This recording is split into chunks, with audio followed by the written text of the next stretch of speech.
Oh, that's not up front. They moved to the next row and call up front. What are you afraid of? There you go. You got a gun around your belt? No, sir. Is that a bomb? No. Oh, okay. I thought it was an Allah Akbar bomb. All right. Amazing.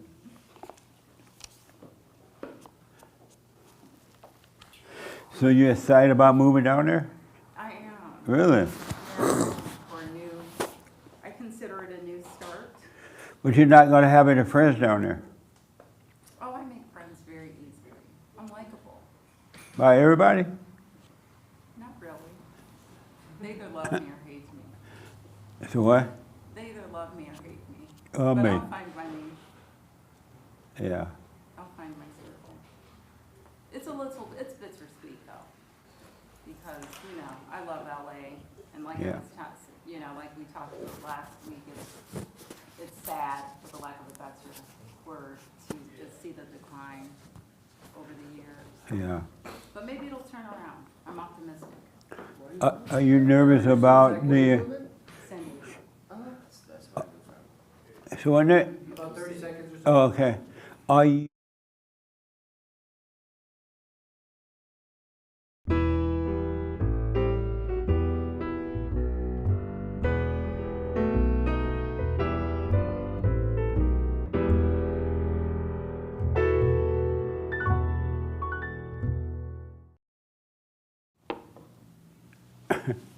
Good morning. Welcome to Fellowship. I'm Jesse Lee Peterson. You can get involved by going to our YouTube chat line with your questions and comments, and Hank will pass them on to me. All right? So good morning and happy Halloween. Right? Excuse me. Is Halloween something we should be happy about? Good morning, y'all. Good morning. Is happy Halloween, should we be happy about it? No. Why not? Why shouldn't we be happy about Halloween? It's a demonic holiday. And what's demonic about it? I don't prefer it. I remember hearing this very popular speaker. I cannot think of his name. You're probably familiar, but in any I don't event, want no name. right? He was a satanic. He was high in the upper echelon of the satanic organization. He was like a Satan. They would do all these little rituals, and he said that they would marvel at the fact that Christians celebrate it their holiday, but they don't celebrate Christmas or any of the Christian holidays. They would marvel at it, and he said he even attested to the fact that it's demonic. Really? Yeah. And so we should keep our children from going out, having fun, getting candy, dressing up, and just enjoy it because some other man is evil? I wouldn't be legalistic about it. I don't have a problem with the children dressing up. Right. I would dress mine up like as a princess, something nice, not demonic, not But not like a as the mummy devil. with blood. Exactly. So yeah, I wouldn't be legalistic about it. But as an adult, I don't partake. I Really? prefer not to. Did you, when you were a kid, did you celebrate Halloween? Yes. You went out? Mm-hmm. But why was it okay then? Well, the children, like I said, I think it's fine for the children. Right. I But do. it's not for the adults anyway. You would be surprised. I know. Halloween is like Christmas for some adults. Amazing. Okay. I was reflecting over the weekend, and I realized most people don't want a peaceful life. Most, maybe 4% at best, want a peaceful life. Maybe maybe less than that. It may be, definitely a handful. Most people do not want a peaceful life. And even when they say they want it, they're lying because they resist a peaceful life. And I noticed that most people, either they create situations in their own life or they'll get with other people so that they can create situations in their lives. They don't want a peaceful life. people lie when they say they want a peaceful life. And they do everything they can to prevent it from happening. And then I noticed that most people love excitement. They love the pain of excitement. And so you got a world full of people out there who are helping you to create excitement in your life, and you love it. For example, I used to work for a company, and this company trained us to create situations so that we could get a raise or get the company get more money. So they trained us to create situations. For example, if we wanted our politicians to agree with us, they would train different people in that organization to go to this meeting and carry out certain acts. For example, they would train a couple of people to go into that meeting and sit close to the front, or sometimes to the back as possible, and then yell out and scream out, "You a baby killer," if they wanted to get a law passed about abortion. And the person going there, wait till the meeting start, and nobody but the people that's been trained together know that these people sat up in certain places in the meeting to yell at the politician that you want to, you a baby killer. Abortion is wrong. Abortion is not wrong. Woman's right. And so they'll scream, and then they'll get up and walk out the meeting. And the police got them. And then the audience in the meeting didn't know that these people have been trained to do that. It's a laid out plan. And the audience get excited. And they get excited about this person screaming. They either like it or don't like it, but they get excited, not knowing that it was a setup. And then they would train some other people in the audience to accuse the politician or something. Scream out and accuse them, and real loud, and then get up and leave. And the people would scream. Y'all seen things like that, right? And the people would get up and leave, and the people don't know it's a whole setup, it's a plot for the company or somebody else to get an outcome. And then in your watching it, you take sides with it. You're either against the person that screamed about abortion, or you for the person that did it. You take sides, don't even know it's an act. It's been planned. And then if we had to go out protesting, they would train a couple of us to sit in front of the door of the company and lay out flat on the ground. And then the company owner is going to call the police to come and get you because you're in front of their business, right? But what you don't know is that while being hauled off, the people that have been hauled off are quite happy because they know that down at the jail, the owner of the company sent a representative to bail you out right away. You're not going to jail. We're going to bail you out right away. But then all the other workers that work for different locations and companies, they're out there carrying picket signs and yelling and screaming and whatever they do.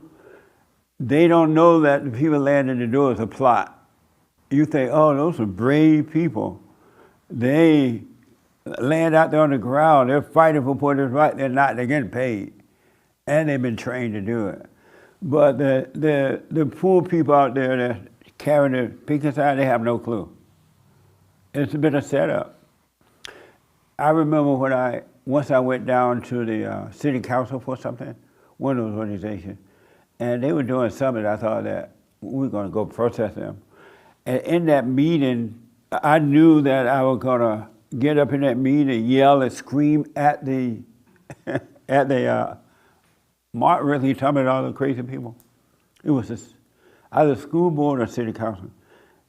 And I knew that I was going to yell and scream because I knew the media loved it. And then I knew that the police were going to come over because they were going to say, throw him out. And I was going to let them throw me out. And so that's exactly what happened. I started yelling, screaming, and they came over to take me out, and I let myself just fall out. I let myself fall out, and I knew that once I got at the door, I was going to get up. Because I wasn't going to jail because they wasn't waiting on me at the time, but I knew how it worked. And the media loved it. It was all over the media the next day because the media don't take photos of people who don't fall out, yell, and scream. And if you want attention for your cause, you fall out. And you get sympathy from one half of the group, and the other group hates you. And the people loved it. They love it. And that's how you are in your personal life. You don't want peace in your life. You love it when you're angry. I tell you, hey, don't be angry. Let anger go. There's never, ever a reason to be angry. What do? You hold on to your anger, and you yell and curse at people, and you feel a thrill from it.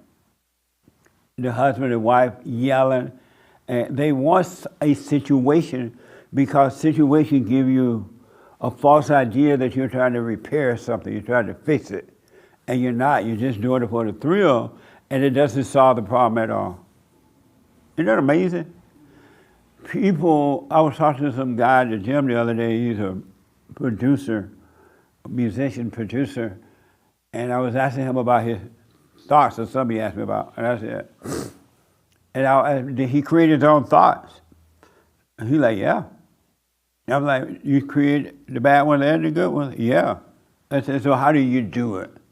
He could not tell me exactly how he did it, but he told me he does it because in life we need incidents in our life. We need situations to happen. We need a down so we can feel a up. We need a up so we can be a down. He was like, we need that in our life. And most people believe that too. Most people believe that they need up and down in life. And you have professional people that are teaching you that you need an up and a down. You need situations in your life. And your mind tell you that, and you get with people who will validate that for you. You pay counselors and others to tell you you need situations. God said you don't need a situation at all. You can have a peaceful life. You don't have to, people create situations by getting with other people and gossiping, or try to get revenge against someone, or whatever, right? You don't really want peace. You want situations. You want incidents in your life. And you all through the day, you create a new incident. I'm bored. Let me come up with something. And you'll create something in your life when you can't have peace. But most people do not love. I ask people all the time, do you love your misery? Yeah. Why? Because I'm human, they say. I'm a human being.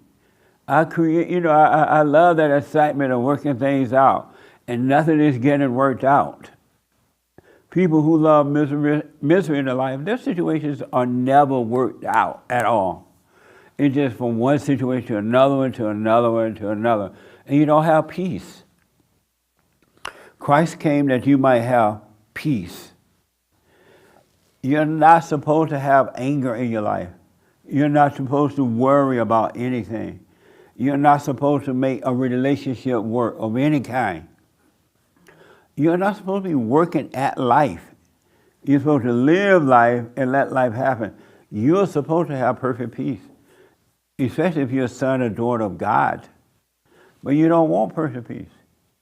If I told you in this room today, drop your anger right now and have perfect peace, you'll cuss me out. The first thing you would say, well, how? Oh, I can't do that.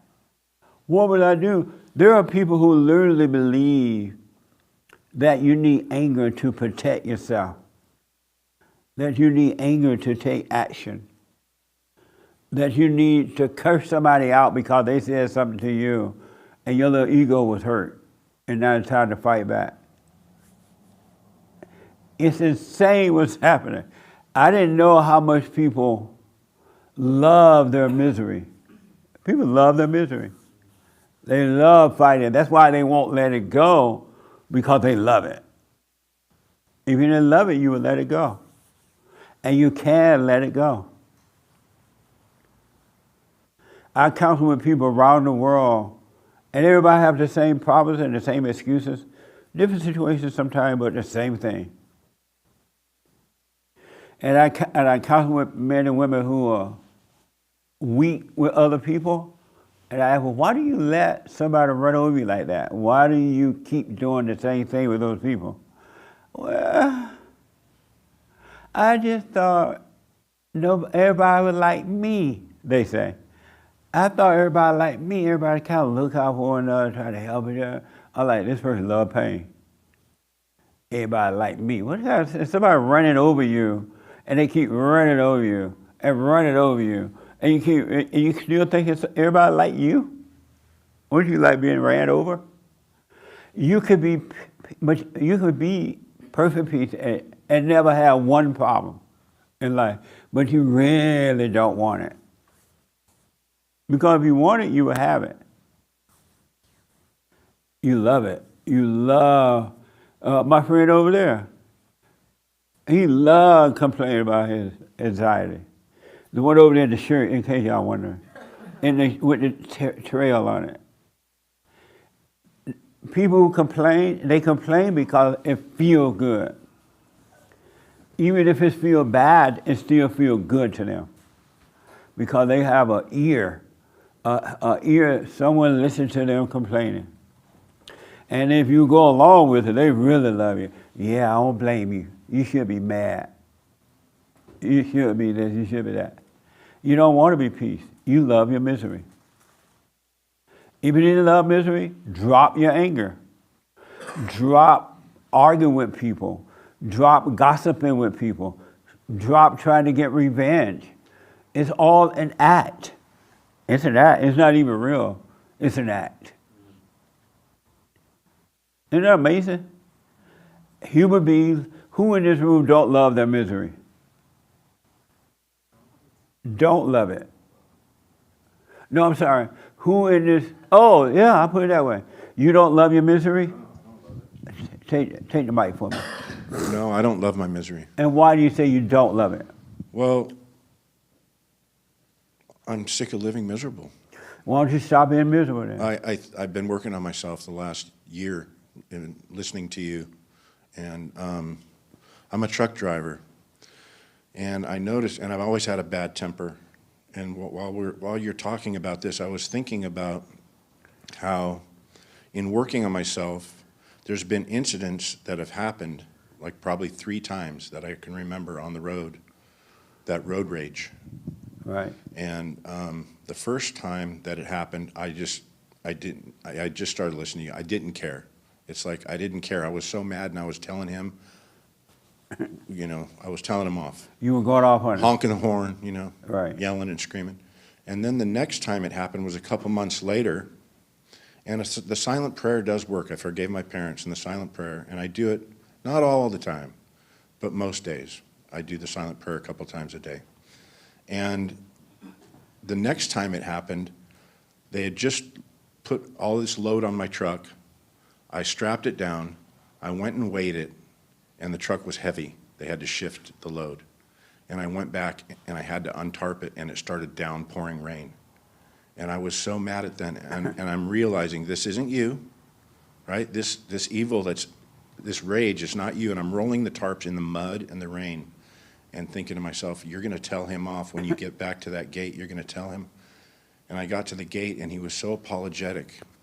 Yeah. And I was like, wow, I didn't act out on it. And I realized, man, you've gotten better from 2 months ago. Right on. You're realizing it's not you. Yeah. That's not you. It's exactly what you just said. The last time it happened was about 3 weeks ago. I was pulling out of a truck stop, and the guy cut me off, and I honked my horn, and then I stopped. I didn't get that feeling. You know that feeling? Yes. It didn't come, and I caught it right away, and Yeah. I was like, that's all right, go on, move in. And I let it go. Right on. And it was, so I'm noticing this change. So I still have evil in me, but it's not controlling my life. You know, it's not controlling. Right on, man. What I'm trying to, and I had to come here because I'm a truck driver. My parents live in Palm Springs, so I drove from Palm Springs this What's your morning. first name? Gary, I talked to you about a month ago. Okay. I talked to you, I'd lost my son through fentanyl a couple of years ago, and I had gotten sober a couple of years ago and just lost my son after that, and all those thoughts of the guilt and everything, and I found you, and I wasn't living, the guilt was killing me, you know, because I knew I could have raised him better, but in listening to you and forgiving my parents, when I forgave my parents, when I truly forgave them, Yes. when I realized they were doing the very best they could with what they had, Absolutely. especially the way they were raised. They came from really crazy households. So when I let that go, I was able to forgive myself with my son. I did the best I could do with what I had. And now I'm doing better, you know, because I've found this program that you teach, you know. You let the guilt go? It's gone. Yeah. I don't have any guilt. It's the dumbest thing I ever heard of. Why would somebody feel guilty because another person's dead? Yeah. You know, what good is it doing? It's not helping the dead person, and it's not helping you. It's just people love their pain and love, and then they call up everybody to tell them, oh, I feel so guilty. And the church go, amen, I understand. I understand why you feel guilty. Yeah. There's no reason to feel guilty about anything. Zero reason to feel guilty. The son died, and the devil told you, oh, you didn't raise him right. Right. That's exactly You didn't right. do that. But the devil lied to you. Right. You had nothing to do with him taking that. Zero. He wasn't in control of his own life. He was influenced to do it too. But the devil want you to feel guilty, and because you at that time love your misery, you went along with it. Mm-hmm. You didn't want peace. You would rather be feeling that way. Right. I saw a report where this guy, either sister or daughter, was raped and killed by, what's those people called that kill a lot of people? What is it? Serial killer? Yeah. His daughter was raped and killed by a serial killer. And this happened like 20 years ago. And he still remember it. He like, I hold on to it. I hold on to her in my heart. I remember it. I'm never gonna let her die. I'm like, you fool, she already dead. Yeah. She is dead. But he's holding it hard, and because he want to keep her alive. Can you get any dumber than that and love pain that much? The woman is dead. Put the man in prison and forget about it. It does no good to hold on to it. No. Satan makes you take your own life because he'll blame you for it. Mm-hmm. There's no way you can raise somebody to avoid certain things happening in their lives. You know what I mean? Yes, sir. Amazing. So you let that go, right? It's gone. Yeah. It was just a memory. Yeah. It And was- that it had- memory will keep me in bed for 48 hours. To what now? It's a horrible, when you're thinking that you're the reason for that death, Yeah. that just, I can't even function in that. I can't get to work. I'd call in sick or whatever and just lay in bed and feel sorry for myself. Absolutely. So- And that's what I mean when I say people, they don't want a peaceful life. They want a troubled life. They want a situation life. They want mess in their lives. They want to be a part of it. They want to argue. They don't want perfect peace. Because if you want it, you can have it. Right here while you live. You don't have to wait until you die. You can have perfect peace right away. It's like with the truck driver going crazy on the road. If they're going crazy honking at you, let them honk. And that's fine. That's their issue, not yours. Don't make their issue your issue by responding to it. All you're doing is they'll get a thrill knowing that they made you angry. Most people don't have control of their lives. They don't. I didn't know. I didn't know how wicked human beings are, and that they love their wickedness. That's why they don't let it go. Do you?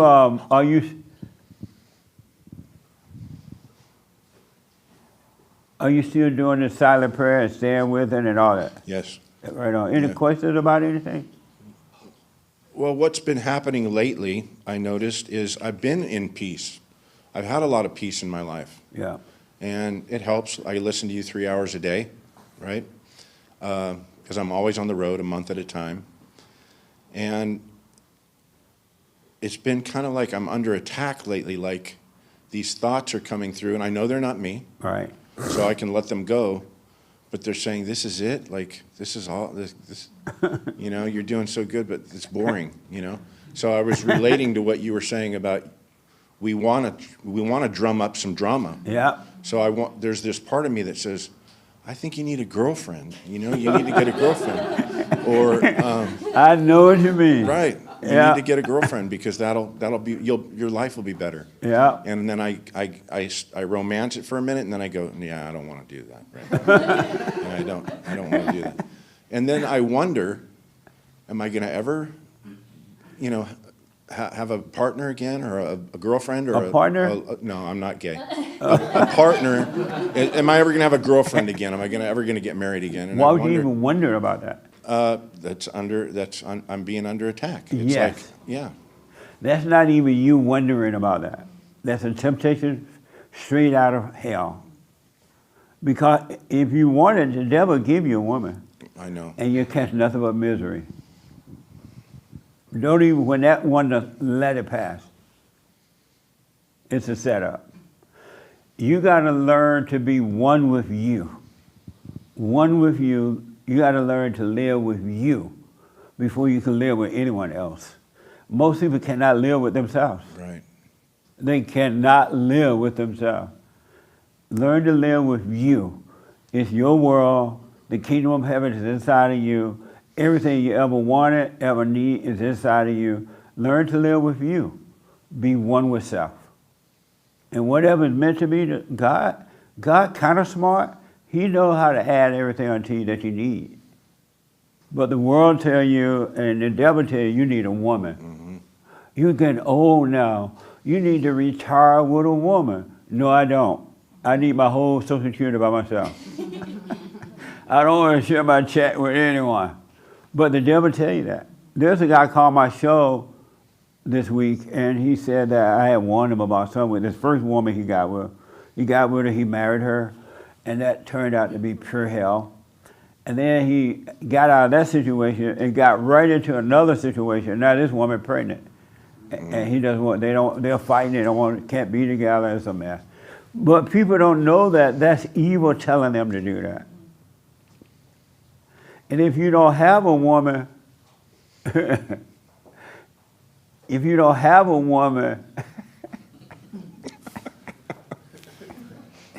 I'm laughing at Joel because he's silly.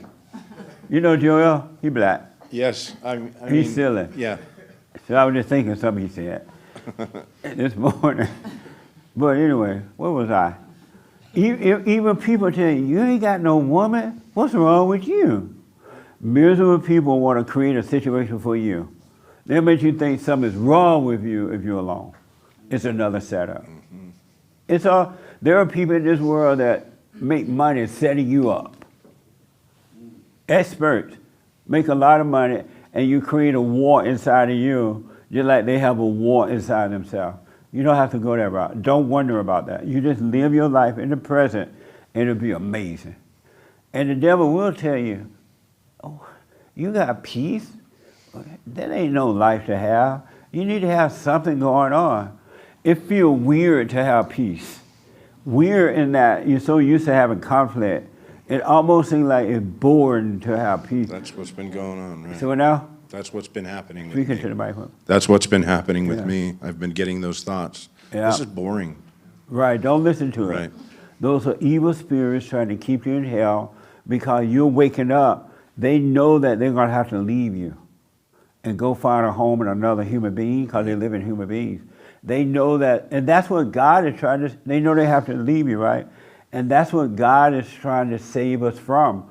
He is trying to save you from your old nature. That nature that, you hear the Christians say that the spirit is willing and the body is weak. Something dumb like that. You ever heard that? Anybody heard that? The flesh is weak. What?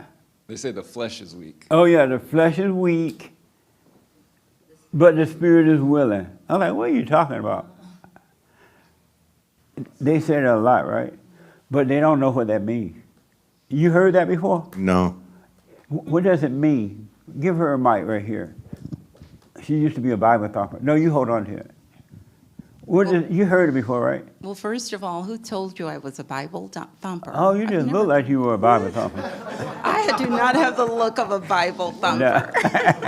No, I'm messing with you. Okay, what is it again? The mind is willing, but the spirit is. No, so you never heard it?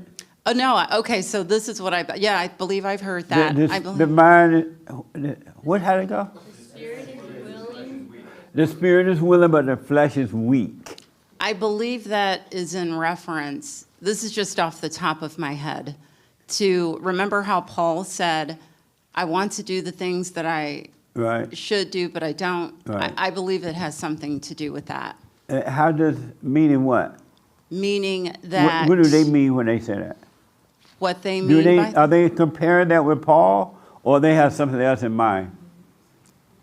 I believe, well, to me, it is similar, so I don't know what they're comparing it to, but I Right. believe it has something to do with the flesh. I think it has something to do with ego versus the me versus the not me in your language. I know, but that's not what they're thinking. So I think the flesh is, they're saying the flesh is stronger than the spirit, than the Oh, okay.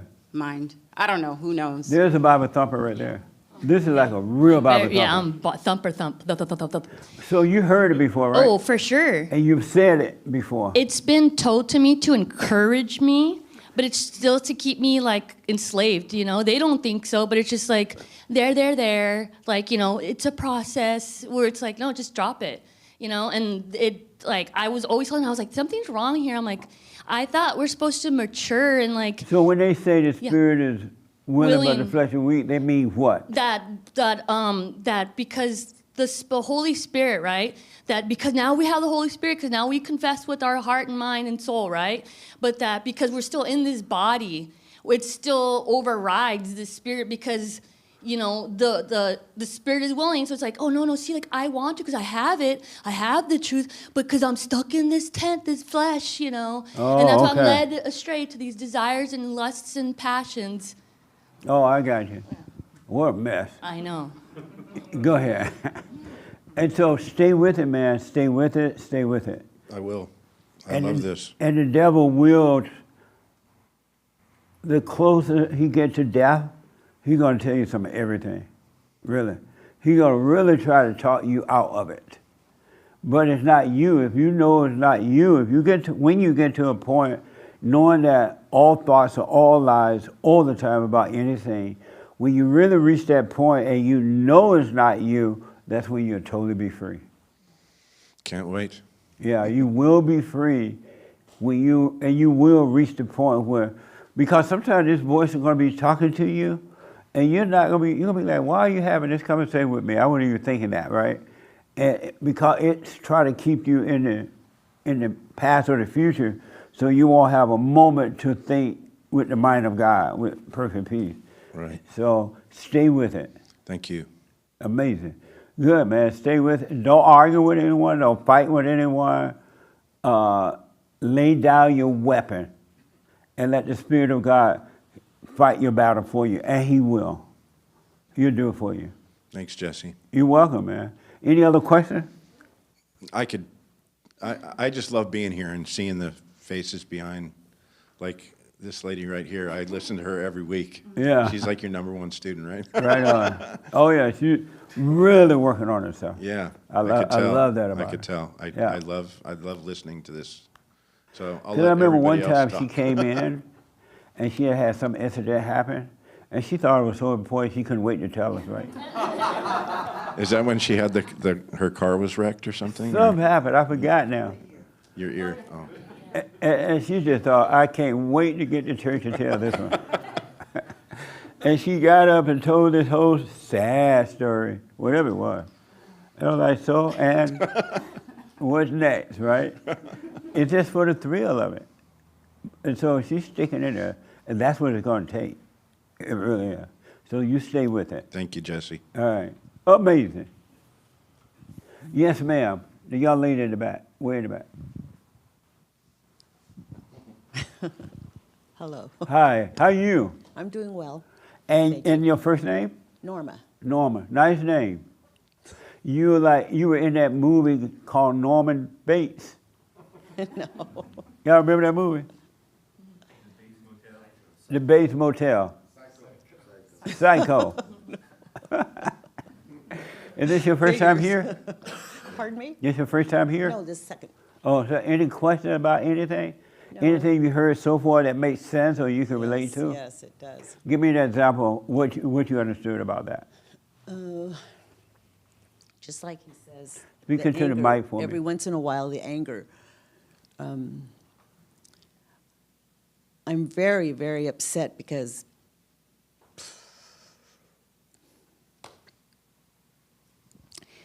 I lost my husband maybe a couple of years ago, and I am so mad at myself for not had talked to him and loved on him, and I let all the family just hover around him, and I should have been the one there.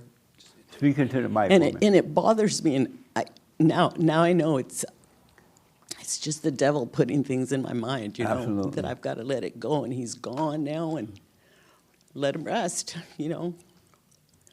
He's already resting. You're not resting. No, I'm not. You're the one should be resting. You're still alive.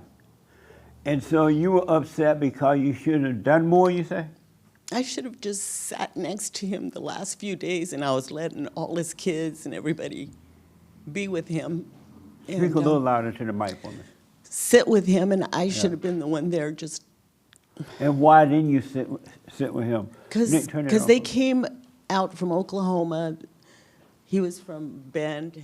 I just gave them the chance to, because I was a caregiver for him for like 7 months, hard caregiver. Right. And I was tired, so I went and sat and let them be in the room with him. I just wished I would have talked to him more at the end. But and it why just- if you had already taken care of him the best of your ability, you didn't need to be sitting there. Why you need let them all sit there and pretend like they were sad. I don't know why it's bothered me so much, but But I the got devil to let it making go. you think that. There was nothing you could do. Not at all. The devil like, look, he died and you weren't at the bedside, the kids were there, you weren't there, and you listening to that. It's just a thought. It's not from God, it's not from you. Let the dead bury the dead and you live your life. Yeah, I bet you if he could speak to you, he would tell you the same thing. Let that go completely. You've been suffering how many years from this? 2 years and That's a shame. 3 months. You should have shared tears for 1, 2, maybe 3 days, and partied the rest of the time. You got another boyfriend? No, You ain't gonna get one. You're too sad. I don't want one. You could have had one by now. But you're not living. What you are inside is what you're putting out into the world. So you're getting back what you're putting out. Whatever you are, what you put out. You walk down the road and somebody see a sad face, they look at you and they see how sad you are, right? They're gonna feel sad too, and they're gonna treat you with sadness. And then you're gonna make them feel even worse because they're feeding off you, you're feeding off them. Let that go and live your life. It's just a thought. You did the best you could. I did the best I could, but I don't know why. You were listening to the devil, that's why. Yeah, Really, that's the only reason. that's what I was thinking when I heard him talking. Right. It's just a thought.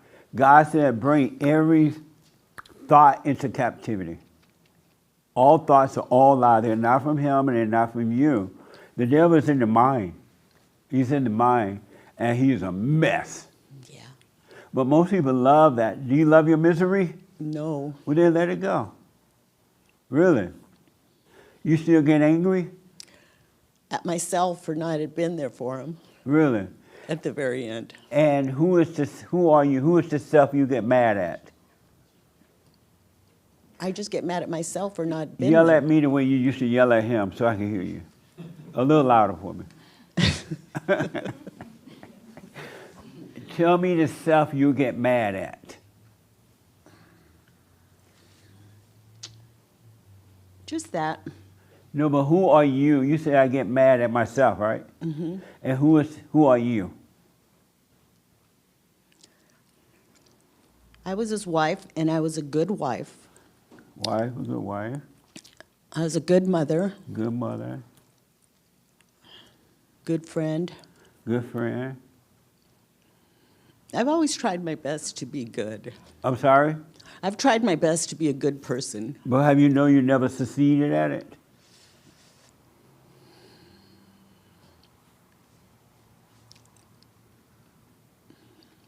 You gonna keep trying to be good? I can't hear you. Yes. It ain't gonna work. You're never gonna be good. What Did I do I tell do you- then? What do I do then? Stop trying to be good. If you want to be good, you got to stop trying to be good. So you still didn't tell me who you are. You told me you were a good wife, a good mother, a good whatever else, and all these things you did, but you never told me who you are. Who are you? I don't know how to answer that myself right now. I can't hear you. I don't know how to answer that right now And so, and why not? because I've never really questioned who I am. I understand that, and why not? Most people don't. All people don't, except the few that are seeking the right way. Why have you questioned, who am I? I've been trying to be good. That doesn't seem to be working. I try to be mean. That's not working. Why haven't you questioned, who am I? I don't know.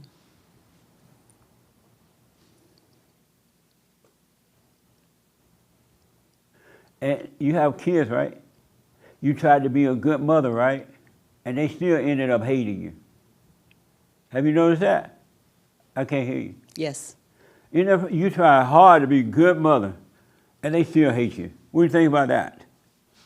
It's sad It's sad? And why? because I think I'm doing the best for them, but actually I'm enabling them. Yes. Because you're trying to be good. Who told you you need to try to be good? Who told you that? My mother, Always from the mama. my mother and father always told me to be Every good. time you listen to the mama, you suffer. Isn't it weird you've tried all your life to be good and it didn't work? Isn't that amazing? I can't hear. She bowed her head for, but she's not saying anything. Isn't that amazing? Yes. You don't even know what good is. Isn't that amazing? You tell me. I am. In a minute. That's your son? Do you have any I want to talk to your son, but do you have any questions? No. Okay, don't let me leave when I tell you what good is Okay. and how to be good. Okay. Any question about anything you heard, or this your first time here? No, this is going to be my third time. Oh, right on. But just like this gentleman, I'm a truck driver, and Oh, you're a truck driver? yeah, Oh, and yeah. I know how hard it is tarping in the rain. It's a nightmare, and those tarps are so heavy. You need a forklift to lift them up. They're tough work. It's tough work. Right on. But no, but I get to listen to you while I'm driving, and it's great. And doing the silent prayer, and I'm really trying to get my silent prayer time up. You know, I feel like I could only go about 5 minutes, and then I start getting some thoughts really coming in, and so. And what happens when you get the thoughts? Well, I get distracted, like I have to check my phone or something, or, you know, I think of silly things that I need to do to start my day, and Right. it just seems like my attention for the silent prayer only lasts about 5 minutes. And I think if I'm able to get that time higher, I could probably deal with more challenging things in life, you know? And I think once my consciousness stays longer, I think I could be able to deal with And so life you- a little easier. And you're sitting and you're doing the silent prayer, and then in about 5 minutes you start getting all these thoughts, right? Mm-hmm. And then that distract you, and you stop because of that. You stop the prayer. Yeah, I just kind of say, But all you- right, that's the you're amount of missing time the I can point, do. though. The whole purpose of the prayer is so you can see the thoughts. Oh, really? You've been living. This is you. You've been living in there all your life. When your mother traumatized you, you went into your imagination, and now God is trying to bring you out of here, which are the thoughts, right? But you've been getting all those thoughts all your life. You just didn't see it. You didn't know it, and so now you want to sit through those thoughts. When they come like that, you sit there anyway. If you have time, sit there anyway, and just watch those thoughts, knowing that it's not you. And God, this is God now working with you, the light shining on you, so you can see the thoughts, and He'll free you up from them. He'll take them away from you. You just have to sit through them, not run away from them. Okay. So when those thoughts do come in, I normally do kind of like affirmations like, I'm not my thoughts, I'm not my emotions, I'm not my feelings. I'm an empty What- vessel for God's peace and love. And so I start saying that to try to start getting me back into calm and peace. And Well, don't use an affirmation, though. Don't call it affirmation. Okay. And don't be saying, what'd you say, I'm a God, what? well, I just like empty, like I'm empty for God's love Don't to be show. saying all that. No? Because all you're doing is taking on another thought and Another another idea label. about who you are. Okay. That's not, all you need to do for a minute, oh, I see those thoughts. That's not me. Or even if you say, I see them. And you're only doing that so you have some type of reminder that you're not your thought. But don't be doing any affirmations. Okay. Because all you're doing is picking up a bunch of false ideas again. That make sense? Yes, sir. So don't be saying that. It's enough to just remind yourself, that's not me, I see that thought. After a while, you won't have to remind yourself of that.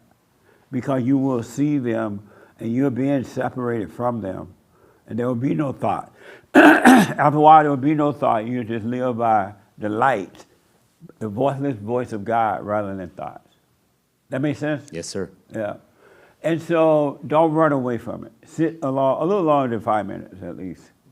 And while you're driving your truck, if you get caught up while you're driving, just become aware of yourself driving a little bit. Don't get off the road, but just realize you're in the car. Look at the steering wheel for a minute or something. Yeah. It'll keep you present. Good. What did your mother say when you went and forgave her? So she immediately kind of went on the defense, saying that she allowed my dad to see me anytime, and it was it was just kind of a defensive. So what she was like, Remark. I've been good. I dare you, that's your own daddy. Yeah, and then she went into I said, our relationship's not going to stop, but I got to separate, and the phone calls need to stop. But we're important to each other, so I have to check in to make sure everything's all right. I live in Oregon; she lives in California, so it'll be about a once a week check-in. And she goes, "If you leave me, I'm going to die." And I go, "Well, I was told you were going to say that," No, and- next time she says that, if you leave me, I'm going to die. Okay. Where are the insurance papers? But I know it was emotional, and I just It was evil. It was Yeah. control. It was not love. It was control. That's all it meant. yeah. But again, I said that I resented her for keeping me away from my father and imprinting her Yeah. female emotions on me, her female personality on me, and now I realize that you couldn't help yourself, just like I couldn't help myself, and I realize that that for me to see clearly, I'm going to have to apologize for resenting you and forgive you, Right on. because I'm just like you. I'm just like I was unconscious, just like you, and You became like what you hate. right. I read this book, amazing book, and it said men and women have the same anger, but the woman's anger is double, or it really is fair how worse, more traumatized the woman anger is than the man. It's like, but the woman anger is evil, worse than the man's anger itself. I was like, wow, that's so true. And this book was from 1800s. So, and that's because the woman God is Satan. She has this nature. She can overcome it, but that's why. So it's worse for the woman than it is for the man. Right. Amazing, huh? Yes. So when did you think, can she have a mic? You hold on to that one. Okay. When did you, what were your first thought with your son? Here you are trying to be good mother. You cook, you clean, you sweat. You went to the cotton field, you did everything. When did you think this man gonna come and tell you, I'm sorry for hating you? What were your first thoughts? It broke my heart. Speak into the mic for me. It broke my heart because the love I have towards him is very strong. And when I told him, I didn't say, I'll die if you leave me.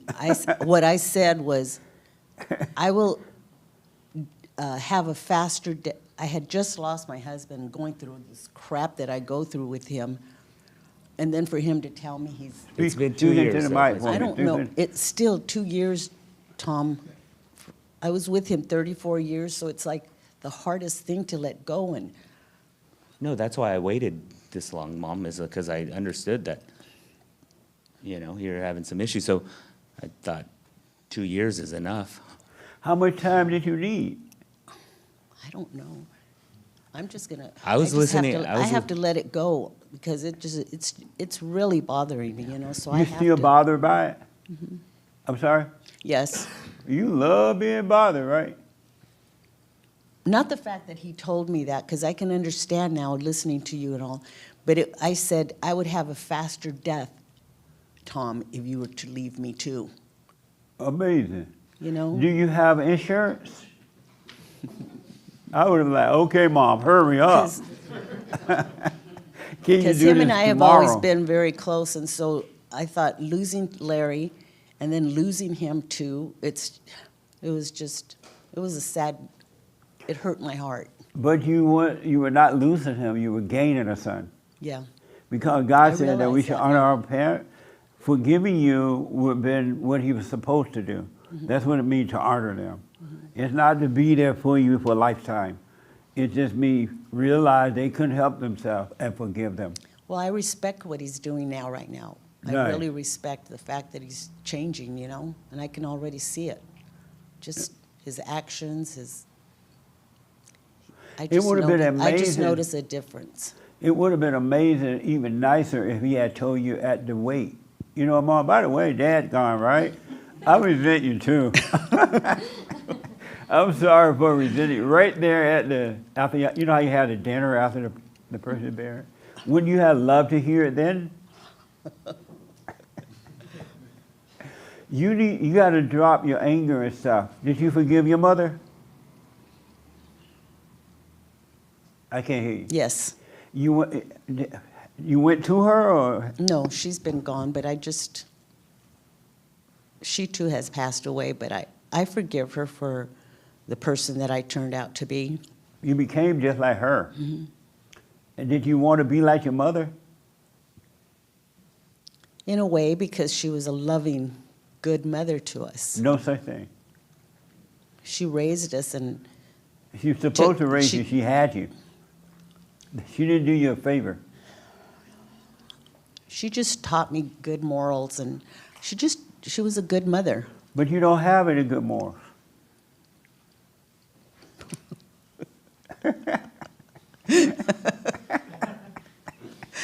Okay. You have all these bad morals from your mother. You call them good.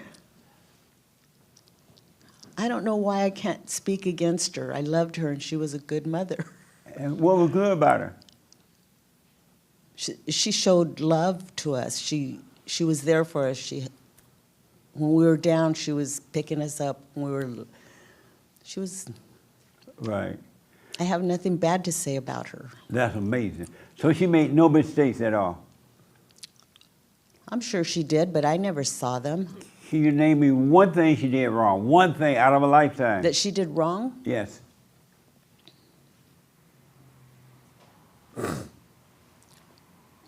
I think now that I've talked to you, probably the ways she made us love the way she loved. Yeah. She recreated to her image and she had no love. All the things she did was for her, they were not for you. She did them to make herself feel better. She did them to tell herself she was a good mother. She did them to, all for her. And when you disagreed with anything that she did, she got mad at you. And then she said, well, I did all the best I could do. I'm a loving mother. I'm a good mother. Because you made her see the reality she wasn't that good. Just like you've been doing with your son. Mm-hmm. Your son reminds you that you weren't that good. And you don't want to think of yourself as no good, right? I'm sorry? No. Right. You want your son to still lie to you, huh? Tell me lies, tell me sweet little lies. Oh, no, don't patronize. You don't want the lies anymore, you want the truth. It's the truth that's going to make you free, not the lie. You're right. That makes sense? Yes. You have other children too? No. Oh, you only have my one? my husband's kids. I Oh, have but with you and your husband, you only have just one. him and I. Oh, No. man, I'm sorry. You stuck. What the? Back off. Jesse, I Yeah. think she has a hard time understanding what love it really is, what human love versus God's love. Is that true?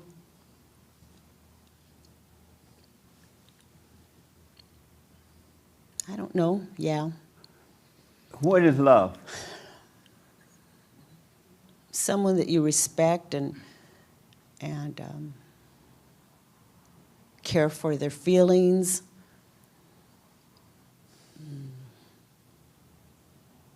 Just their well-being. And so, what is love? I don't know. You tell me. What is love? Do you love the people that you don't respect? I stay away from them if I don't respect them much. Do you love them? Yeah, I could still probably love them. Do you love them? Care for them. Do you love them? No. Then that ain't love, what you just said about love then. If you can't love your enemy, you love no one. If you don't love all, you love none. They shouldn't have to be a certain way for you to love them. God love you. You all look how messed up you are. Mm-hmm. And God love you, right? Mm-hmm. Why can't you love others the same way?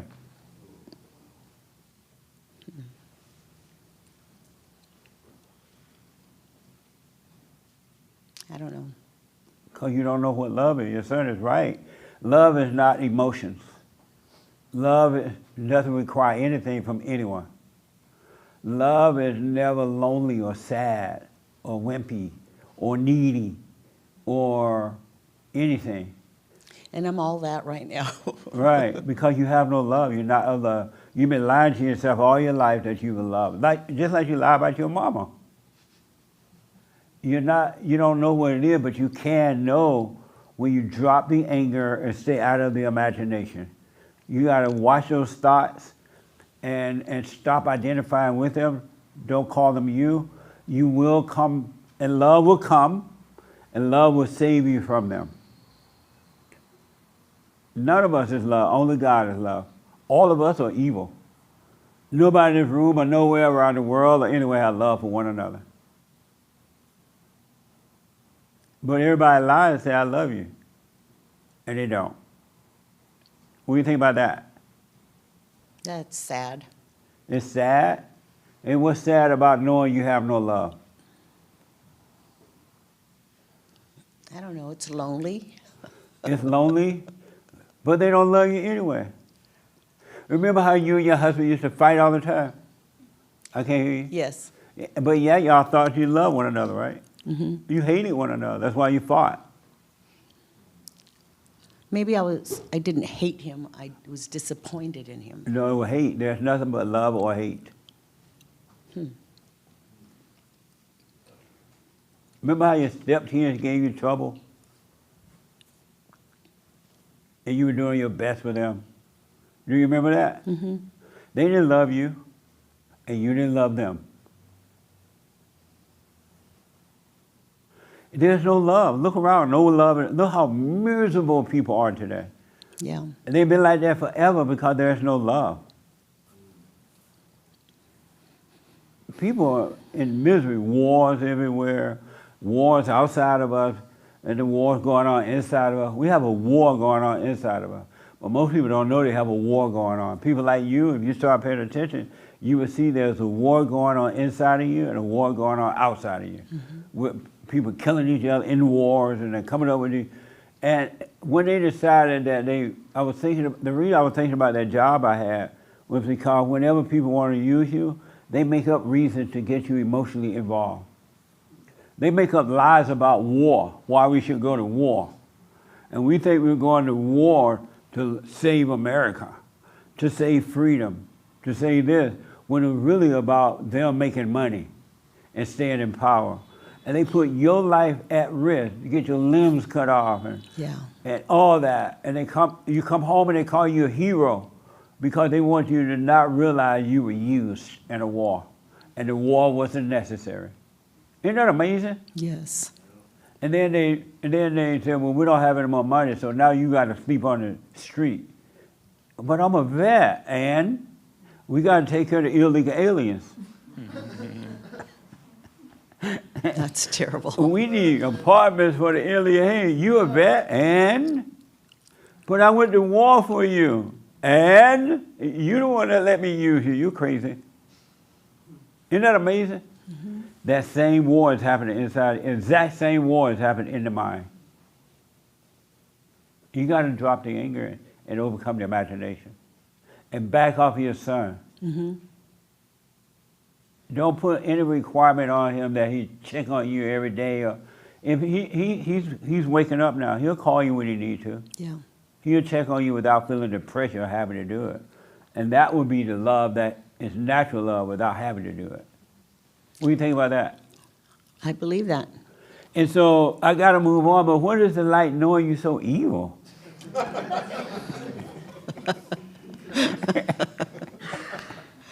Here you are, come up in here thinking you're all good. What is it like seeing how evil you really are? It's disappointing And why? because I'd rather have the better person come out in me. Yeah. The only way you're going to do good is you got to be good. And the only way you're going to be good, that old nature has to die. Yeah. You have a nature inside of you, and that nature is evil, and you've been living from that nature, calling it good. But God would take, that's why God said in order, if you want a life, you got to give up a life. You got to give up the ego life, the vanity life of vain and vanity. You got to die from that if you want to live. And then once you take that old nature away from you, then you'll be good because you'll be of Him, and you'll be able to do good at all times because your nature will be good. But right now your nature's not good. That's why you're no good and calling it good. We all have to die if we want to live. You got to die. You must die from and be born again. What do you think about that? I have to, yes. I believe that. So stop calling yourself good. Don't call yourself bad or good.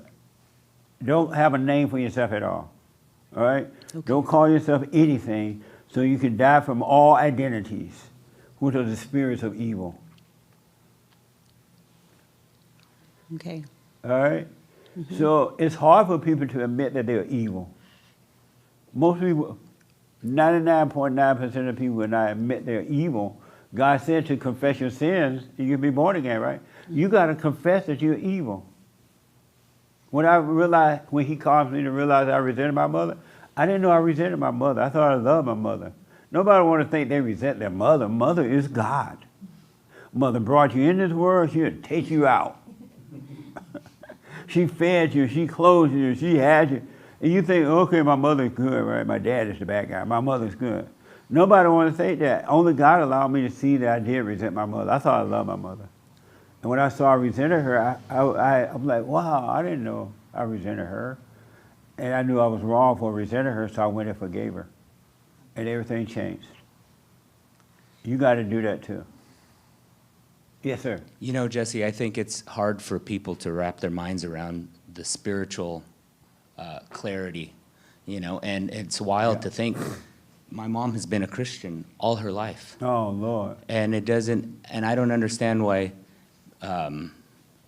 it's, you know, really difficult for Christians to see the spiritual pursuit or try to find spiritual clarity. Because they love their hell, and they call their hell good. And they hide behind Christianity. They're hiding from their false self, really from the true self, but they're calling them false self themselves. They can't see, they think going down to the church and accepting Jesus is it, and it's not. Because that's what the preacher told them to do. So they never really look at themselves. They don't really look to see what's going on. Right. Isn't that amazing? Mm-hmm. The Christian, I hear men say, oh, I'm going to go and find me a Christian wife. I'm like, that's the worst thing you can do. You want some real hell? Go and marry a Christian woman. Look what she did to your dad. He gone already. All in the name. He was But- a good man, too. So what now? I said he was a good man, too. Yeah, right. That's why he's in the grave. He was a good man. He had problems too. Yeah. That's why he couldn't deal with you. I can't hear you. You notice how he couldn't handle you? We just didn't get our heads together at that time. Of course. You got your head together, but with two devil heads. Two devils fighting. Isn't that amazing? Just wish him well, though. He didn't know better, just as you didn't know. And you start working on you. Mm-hmm. Really. Don't put pressure on your son or anyone to be whatever. He'll do it freely, and that's what real love. You put guilt on him, that's not love. You're right. Otherwise, you want to go live with him. I don't try to put guilt on him. It's just that I just like hearing from him, knowing that he's okay and he's What do lives you- so far away and Away from what? from where I live. But he's close to where he lived.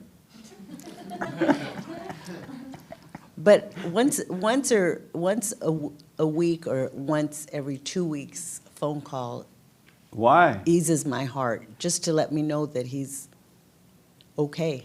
So let's say he called you up in 2 weeks. Mama, I got my leg cut off today. What you gonna do? I'd ask him if he needs help. I'd be up there. And he'll say, no, thank you. You go anyway.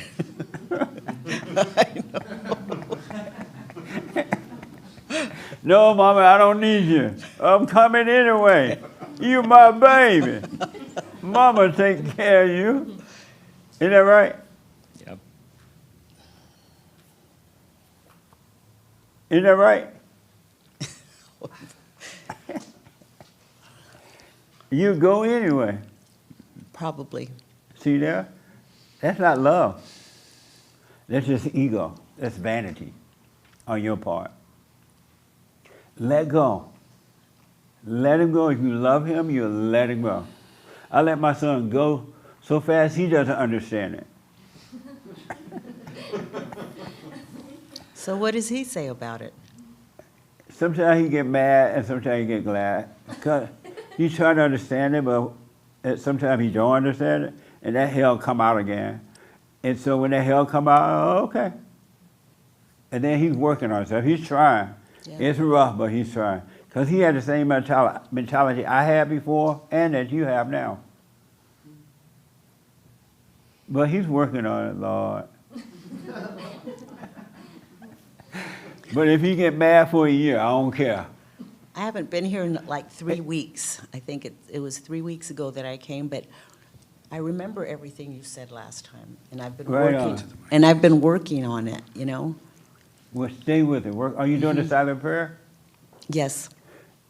Stay with it. Do it every morning. You do it every morning and night? No. And do it every morning so God can bring you out of your hell. And back off your son. Don't tell him he needs to call 2 weeks or 3 weeks or anything. You learn to live with you now. Have a life for you now. Live your life by working on yourself and just going out and doing, you know, whatever you do. Play bingo. You know what I mean? It's time to let go and live your life before you die. It's You been like maybe 2 months that I finally went to a concert with a friend because I just stayed home and had this dark cloud over my head. Yeah. I just couldn't get rid of it. It was like, And you know the beauty of that? You loved it. It's best to stay home and cry and feel I sad hated for it. yourself. I'm all alone. I can't go nowhere. Where my son, Lord? I need my baby. Lord, my husband died 8 years ago and I'm still lost. You love the misery. That's why you're doing it. You love worshiping the devil. Otherwise, you get up and walk. You will get up and live your life. yeah. You can get up and have a life. You don't have to live in misery. Christ came that you might be free. So cut it out. Okay, I will. And don't cater to her at all with that emotional stuff. All right? Yes, sir. Yeah, and if you get mad, and there's just more hell coming up trying to control you. It's not even her, it's that hell in her. Work on you live here in LA? And come to the meetings. Come Sunday morning meeting, fellowship with the women on the third Thursday. You got to start living your life. And don't depend on anyone else. You have no reason to be suffering at all, zero. What do you think about that? I don't want to suffer anymore. Then let your thoughts and anger go. Let your ego die. And I promise you, you will have a life that you didn't even know it. You forgot it. You knew it as a kid, but you forgot it existed. Okay, You can have paradise right here on earth. The kingdom of heaven is right here, right now, all the time. But you gotta let go of the hell. All right? okay, There's no you to feel sorry for. This is a false identity. It's not even you. The real you is up here having perfect peace, but you have identified with the lower you, which is not you at all. Christ died so you could be free. Right here, right now, not when you die. All right? okay, Amazing, huh? yes, Anything I've said you disagree with? no, Okay. Amazing. Come and, if you live in LA, you need to get involved. Don't sit around and mope. okay, That's what the devil wants you to do. All right? okay, All right. thank you. You're welcome. Amazing. Any other questions or anything? Okay. In the black first, and then here. Yeah, okay. In the beginning, you mentioned about people being trained to protest or to say something during meetings. Yes. Do you think That's last the same week? thing our parents do to us. Yeah. That's the same thing experts do to us. The government does it, and Satan does it in our mind. So, do you think Kamala Harris's rally last week, when some guy yelled out, "Jesus is Lord," and then she responded, "You're in the wrong rally. Go down the rally where there's less people." Like, do you think that was planned? I don't know, and I don't want to discuss politics here. Oh, okay. Well, sometimes you mention politics, so when you mentioned about people being trained to protest, so maybe was that something that was set up, or? I have no idea. Yeah. So, I mean, but are you familiar with that video, like when she? I don't want to discuss politics here Okay.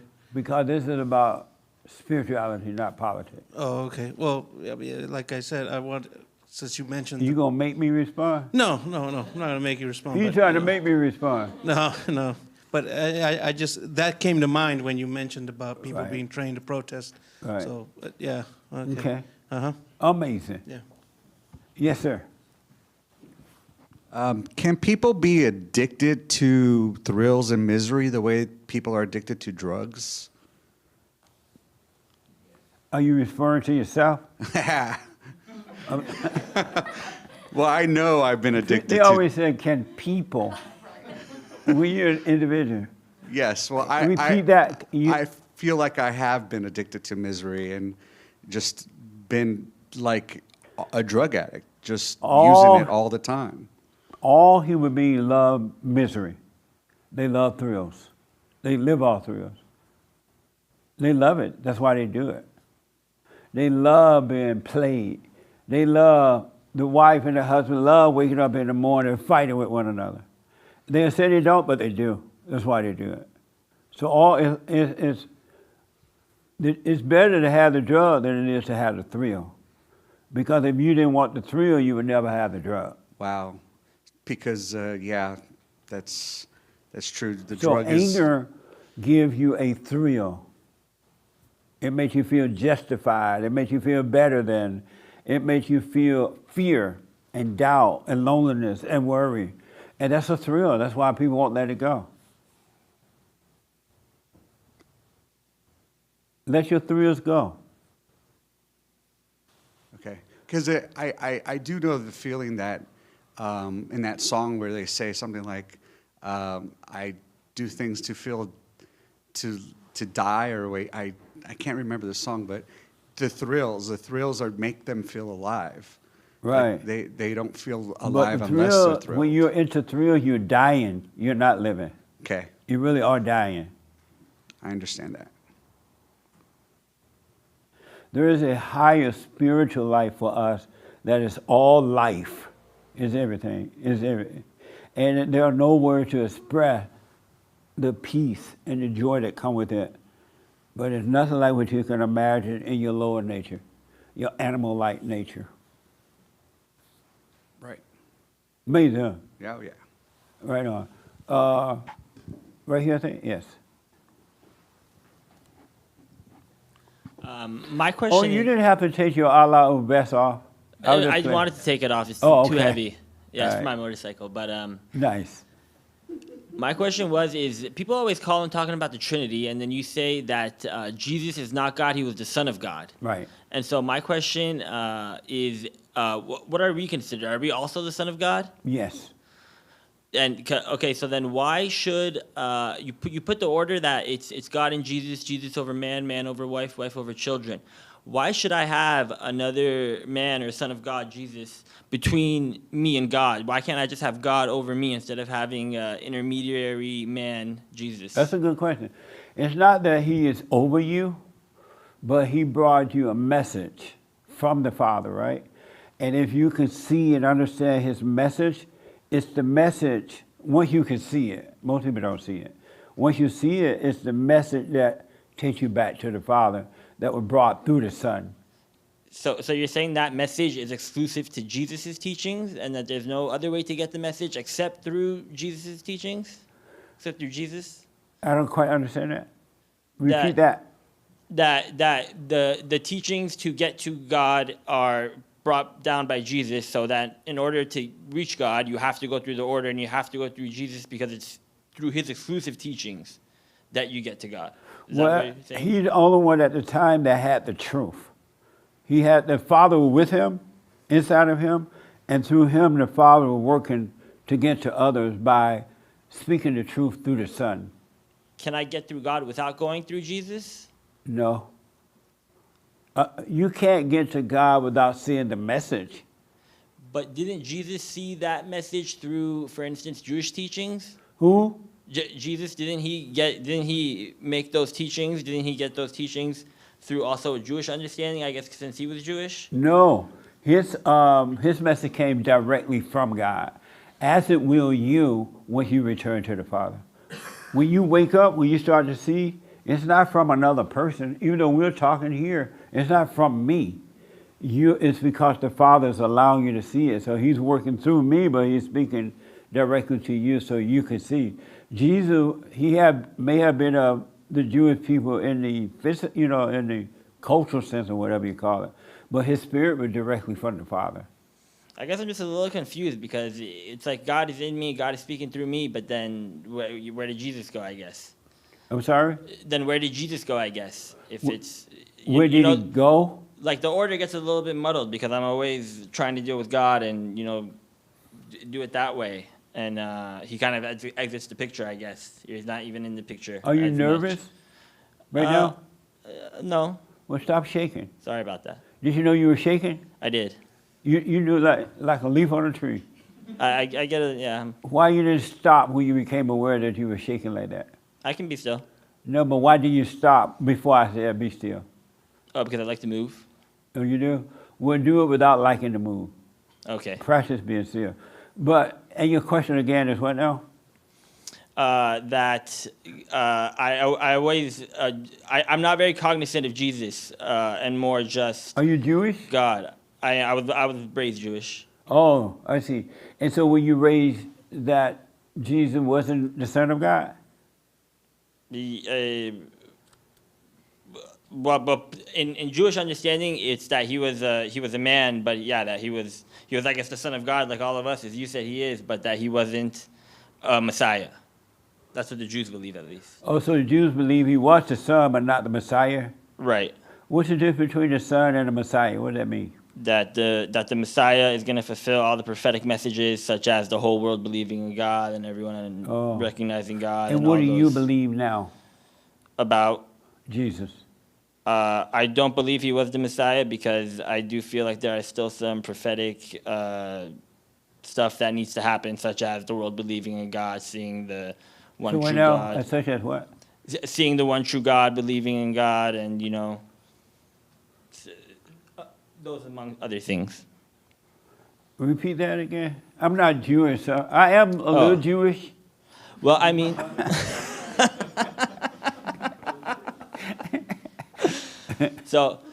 and I think this is part of even the Christian Bible. It's still part of the New Testament, the prophetic books such as like Isaiah and Jeremiah and Ezekiel. And in those it would say, oh, when Messiah comes, then there'll be peace on earth. Everyone will recognize God. Everyone will know that there's only one God. And that's when that happens, that means the Messiah came, and that hasn't happened today. That has not happened. But No. it has happened, and you can have peace on earth. Yeah, no, but others. Well, they don't want peace on earth. He's never gonna make anyone accept peace. Right, no, but the prophetic message is that everyone will accept peace because they'll see it and their eyes will be opened.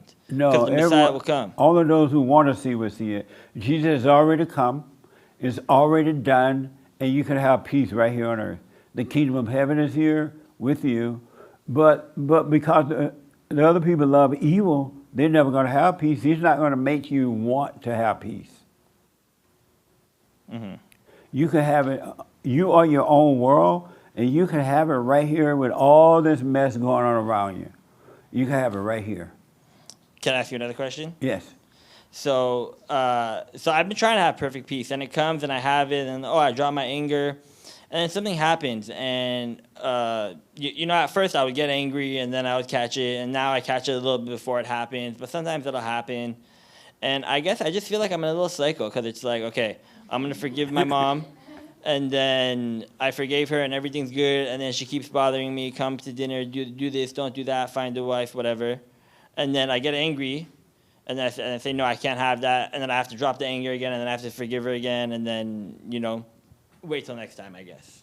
No, And here's I what you feel do. like I'm stuck in that cycle. Right, because you still think that the anger spirit is you, and it's not. Now that you've gone forgiven, your heart changed to love, right? And now God is trying to take away all those false identities, those evil spirits that made a home in your mind, and you thought it was you.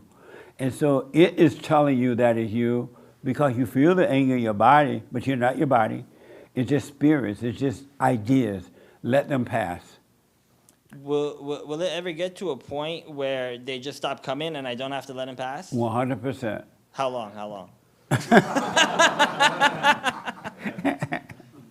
Don't worry about how long, if it take a lifetime. He who endures to the end get the prize. But the one thing I will tell you, you stay with it, and just watch. Be the watcher of those thoughts. Do nothing about them. Don't call them you. Don't try to get rid of them. Just watch them, and they will be taken away from you.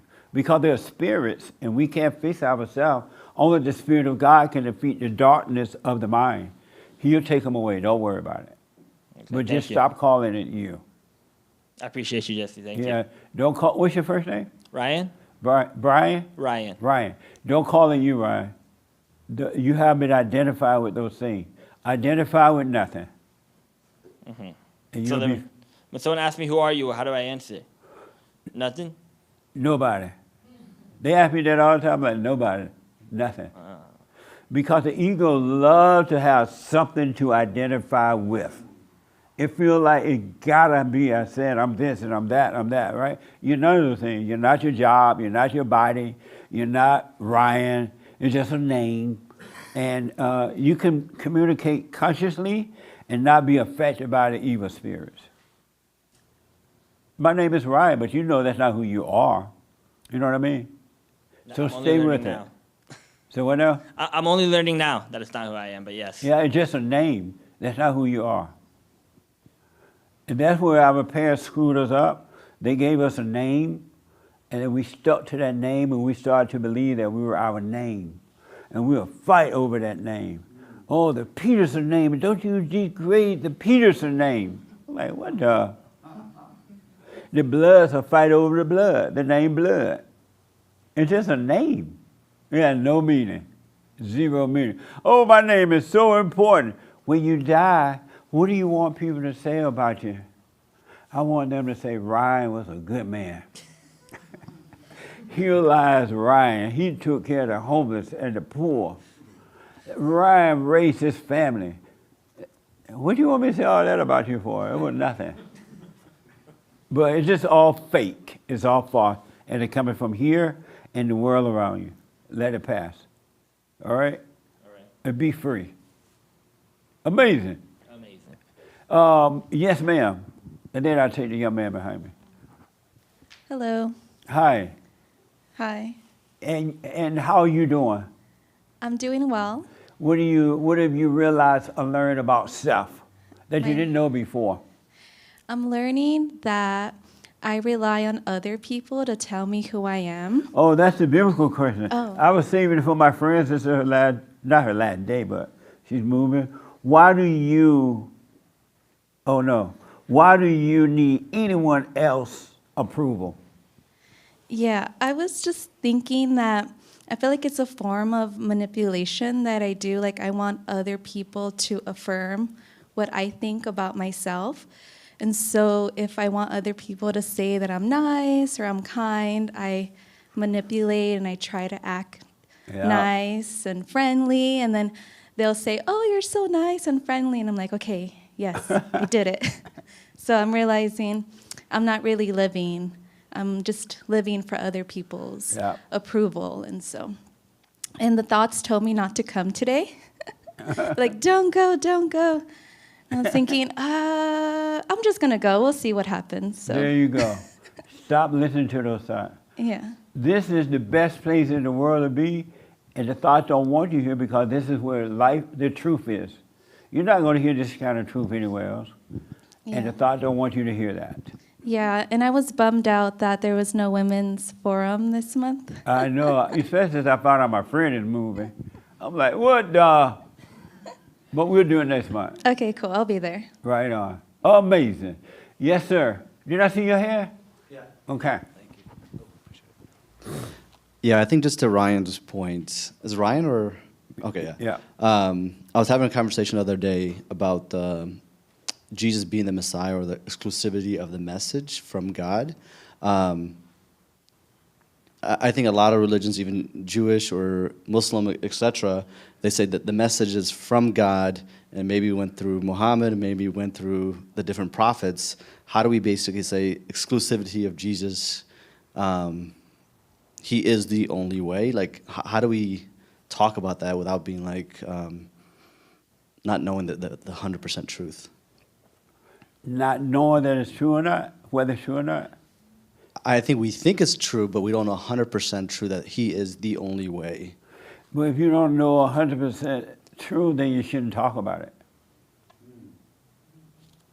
Because all you'll be doing is throwing out ideas about it. Yeah. And ideas are worth 2 cents or less. Yeah.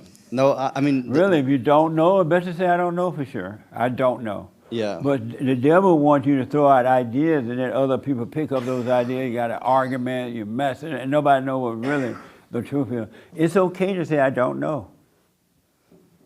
Really, if you want to know the truth, then I don't know. I just don't know.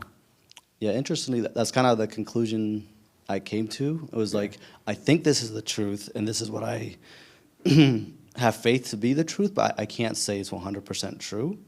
But when other people say, well, if you don't know if it's 100% true, then if I go through other religions, how do you know yours is the right one, and how do you not consider other religions, I guess? And don't be trying to prove that stuff to anyone anyway. Never try to prove God. Never try to prove religion or anything. Let people just have their own crazy ideas. Okay, And you wish them well. for sure. Because just think, if God wanted to prove something to you, he'll just do it right now, right? But he leave you right in your confusion until you really want to know, and he'll reveal it to you. Okay, and if you have time today or a different day, if you can talk about the shopping cart idea, that would be very fun. About the what now? The shopping cart philosophy. Oh, I've been hearing about that. Okay, I will. Let me do this first. Y'all heard about the shopping cart idea? Oh, okay. Right here. Why do you need anyone else's approval? My first reaction to that question was, I don't ever need anyone's approval. I'm such a nonconformist. However, I do, if I'm being truthful. I Yeah. do when and it's always from a manipulative place. I need something, either, promotion or payment for something, Yeah. or whatever it is. So, yeah, usually it's because I'm being manipulative. Even when you dress up, you're getting dressed, right? To go out. So aren't you doing it for others? Because you want to look cute. You want to look pretty. No, I dress for myself. I Yeah, dress right. like this at home. Oh, yeah, I right. do. You should you see always done that? my pajamas. Yeah, my pajamas are runway worthy. You. I bet they are. I can see that. Yeah, I like to Amazing. look nice, Nice. but not from a vanity point. It's just something I enjoy. Do you believe it's possible to live a life without needing anyone else's approval? Oh, yes, Yeah. yes. That's the life you want. A life where you don't need anyone. You just live your life without having anyone approve. Nobody. You don't even think about what other people think about your life. Yeah. Really. It's not even part of your thinking. You know what I mean? Mm-hmm. You can walk into a party in your little fancy pajamas. And you wouldn't even think about someone think about it. Right. If you didn't need approval. Absolutely. Yeah. Amazing. I also wanted, may I say one more Yes. thing quickly? Is you mentioned earlier how people love their misery. Yes.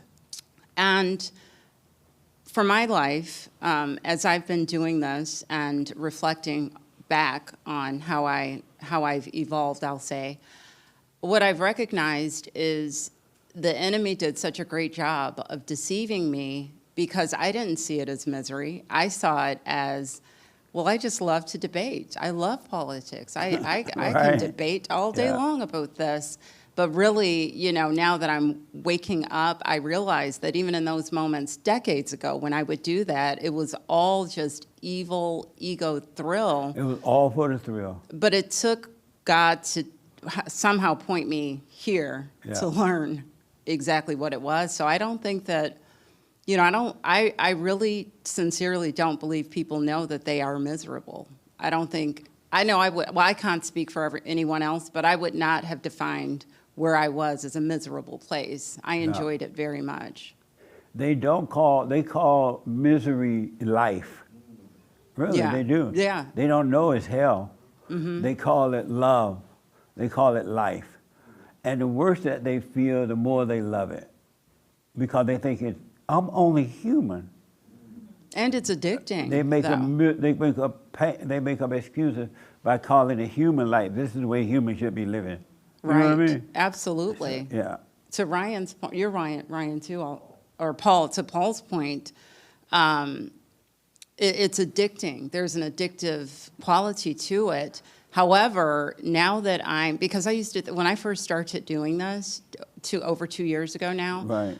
I thought, oh my gosh, my life is so boring. It is just so, I hate this. Like I was crawling out of my skin, my calendar, suddenly I'm not doing anything except staring at the four walls. And what I've come to, now I've come into this point where now that's becoming addictive. Yeah. Like I'm enjoying that. I can sit and just be. So Absolutely. thank you for everything, You're welcome. Jesse. Thank you for everything. I cannot even aptly, describe how impactful your messages have been to me. I listen to you, as this gentleman was saying, who's the truck driver, hours and hours per day. If I miss anything, I go back, and there have been times where I've been on vacation, and I will spend like the next 3 weeks just catching up. So thank you, Well, really. stay with it, stay with it. I'm out, where you move, you stay with that. At 100%. Yeah, just say, amazing. Yeah. Well, we're going to miss you around here. Yeah, I'll miss you too. You're America's father, uncle, Don't say cousin, granddaddy. friend. I didn't. I won't. You're not that. You're forever young. No, I'll be granddad. My grandkids call me granddad, so. Well, But you stay with it, stay with it. We're going to miss a bud. Aren't you going to miss a bud? I have a complex now, thanks to you people. That's why I brought it up, because you got to get past that. Yes, sir. And just be a bud. That's You their got problem. it. They don't speak English. Hake relates to me very well, I believe. I believe Hake relates. I know relates. Hake is one of the most proper speaking person I ever met. Yeah, I learned from Hake. I'll re-listen to some of the shows, and I'm like, oh my gosh, that was such a big grammatical no-no. And I'm like, I know Hake caught that. And I also know that he agrees with me on the Halloween thing without even asking. Do you agree? It's demonic, Hake. It's demonic. I think the origins may not be. They may or may not be. But the way it's done now, a lot of it is, yeah. People Demonic. are all degenerate and But it's not the Halloween that's that way. It's no, the it's people. the people. Yeah. Yep. Hate used to, when he first started working here in the radio show, I have him come in and do the news. He's always correct me every time. I'm like, boy, leave me alone. Back off. But I'm glad he did now. Yeah. He doesn't have to. He still try a little bit, but I don't pay attention. But I mean, we're good. We're gonna miss you. Thank Come up whenever you can from San Diego area. For sure. All right, amazing. Alexis, what have you gotten from this today? Today? Yeah. Well, something that I've been observing within myself lately, Donyale just mentioned it right now. She described like the feeling of, wanting to crawl out of your skin kind of thing. And one thing that I've been examining about myself lately is how non-individualistic I actually am. And this thing that I feel like, I watch it, I don't do anything about it. But Yeah. one thing that I do notice is how I feel like, because I know I'm not being an individual, I feel like something, because you I'm know what? not being individualistic. Oh, okay. There's something in me that wants to like crawl out and question everything. And there's this stage that I'm at currently where I'm like stubbornly not trying to listen to what anybody says. And that could be taking the joke too far. I'm just observing it and watching it. Yeah. But there is something that is kind of like in the background that's just telling me to like just watch that, because there really is something that is making me question and not believe or disbelieve, but there's a lot that I don't understand. And so I just sit with that unrestful feeling. Right. And in hearing everybody talk and hearing everything that's going on today, I absorb it, but that doesn't necessarily mean that it's going to go with me, and that's fine too. I'm leaving space with everything, and instead of trying to get ahead of myself and veto or cancel out whatever, I just sit and I wait. Do you give Nick hell when you're doing that? No. You never get. I don't know anything. You No. never told me anything. One I thing don't that ask. I do is Do you give? I know boyfriend, girlfriend, husband, wife give each other hell, right? No. Do you give Nick hell while you're going through that stuff? No, I kind of keep to myself. Oh, you stay away from him. Yeah. Because- Well, in the whole like this whole stuff, I kind of stubbornly think of it as this is nobody's business but my own, and so I kind of like just deal by myself. Oh, I see. Yeah. Meaning that you don't talk to him about what you're going through or what's happening at all? No. And why not at all? Well, if he asks, I'll tell him honestly. Like if he Well, asks, if he doesn't know, how would he ask? Or unless he see you being, you know how women be kind of. like, what it really it's. And Right. you're like, what's wrong, honey? No, it's Nothing. well. The thing is about the whole like you're talking about misery earlier. Yeah. And one thing that I know for myself is like that feeling of misery is so far from what is supposed to be that I see it and I kind of just like don't pay it any mind. I'll look at it, but I won't go with it because I know carrying that misery around with me like that doesn't Yeah. serve anybody. So I'll sit with things as long as I need to, and then when they go away, they really do just go away. And I don't bring that out into the world with me. So I will sit and I will kind of like observe for as long as I need to, and then it So, just, not getting personal at Mhm. all, right? So you and Nick never argue about anything? argue, no. Y'all never argue? No. Y'all disagree? We don't. Actually, no. We'll eventually come to like the same thing, but with different words. Like So what now? we'll agree, but with different words, I guess. But essentially, we're So saying you'll the same say thing. like, you evil. And he'll say, you're evil. No, no. What do you mean by that then? Like But I want to know because other men and women want to know how to deal with each other right, like that. right. It's well, usually it's me saying I agree with what Nick is saying because he's right. He just says it in a more simple way. He's always right. Yeah. He's always right. When he and I are Y'all having hear that, ladies? when he and I are having that back and forth, ultimately at the core of what he's saying, despite the fact that I want to like use words to kind of like go in and out of it, what he is saying at the core is true. And so I need to get over the whole word game of it all because the words are just there to kind of like confuse and take things astray from what the actual truth is. Yeah. So, but it is me kind of just like overcomplicating things and thinking about things a little bit too much when that's not really necessary. Are you doing the silent prayer Yeah. every morning and night? I watch it, yes. Yeah, you watch that and just don't communicate with the devil. Stop talking to the devil. Don't respond to him at all, and don't respond to others when they try to play their little games on you too. Stop communicating with the devil. Yeah. You know what I mean? Mm-hmm. Don't communicate with him. Why do you need anyone else's approval? Well, the first thing that came to mind with that question was actually I would think about when I was a little girl, and I would actively not want to ask my dad for his approval because I thought I already knew the answer. So that was one way. And then I thought about how whenever I did ask for somebody's approval, it was because I already knew what they were going to say. I already knew that they were going to agree with me. So I already would kind of go into things knowing what they were going to say. So I would be selective with how, and manipulative with how and where I would ask for somebody's approval. Amazing. So you can live your life now without anyone else's approval? Yeah. Amazing.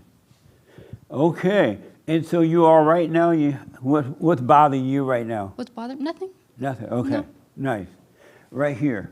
Why do you need anyone else's approval? I don't really much anymore, but I think it's because used to it because we're social. I don't like No, to. I not don't, we, you. Why Me? do you need anyone else's approval? because I don't like to live alone like a hermit And why not?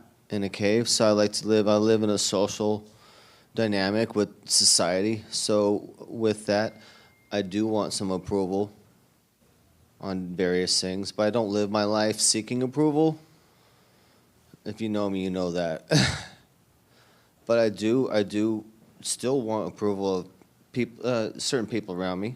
my social groups. So what's the difference between seeking it and wanting it? Seeking it, you're being needy, going out and needing it. What's the difference between needing it, wanting it, and seeking it? Seeking it would be being needy. And Seeking that'd be it, a natural. needing it, and yeah, wanting that'd be- it, it's the same. No, to me not. Huh?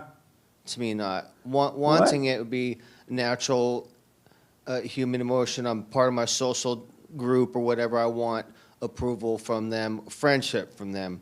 But going out and seeking it and needing it would be different. That's like I need that or seek that. And I don't seek that. When it comes and it's there, then I enjoy that. No, no. I don't go seek That's it. not making any sense at all. Yeah. The fact that you want it, the fact that you feel like you need it. You can want you know things that. but not go seek them. I might want to go rob a bank. But you say you go But I out don't and be go do social that. with your friends, right? I may want to go do revenge, but I don't go do that. You know, What? there's a lot of things I want to do maybe that I don't go No, out and you're not seek and clear. do that. That doesn't make any sense. To But me, I it got to does. move on because All of right. time here. But smoke on that. Seeking, needing, and wanting it is. I'm out, but I will. Seeking, needing it, and wanting it is looking for other approval. Yes, sir. The biblical question. Yeah, why do you need anyone else's approval? I need their approval to get hired. If they don't approve of me, then I won't get hired. You get I mean, hired?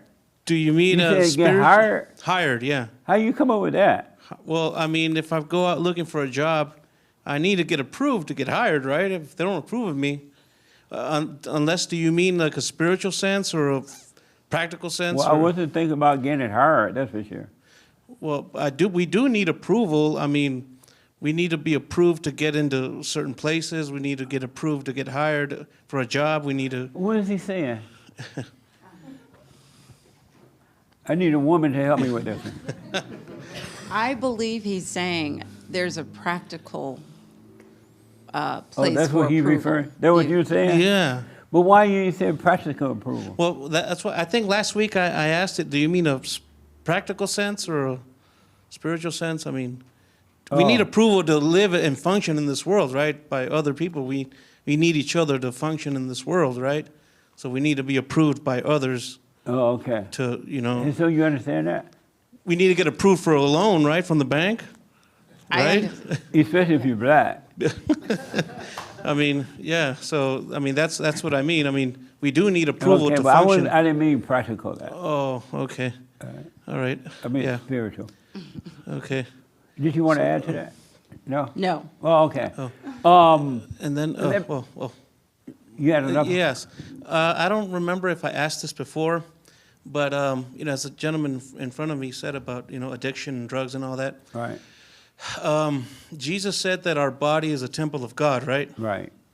So if we consume alcohol, drugs, and other harmful substances, are we desecrating the temple of God? Yes.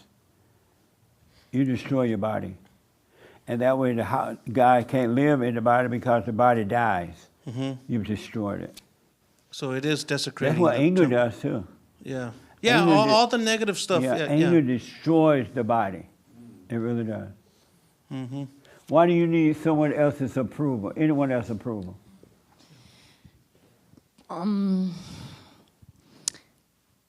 Because I'm looking for fulfillment Yeah, from the outside. absolutely, 100%.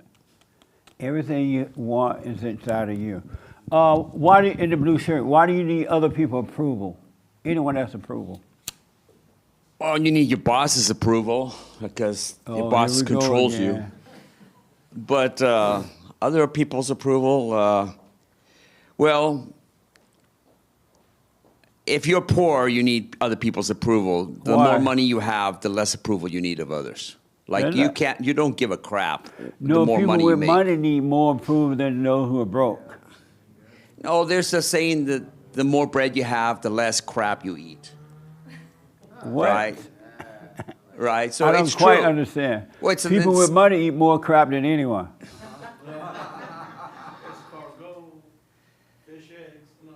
Yeah. Well.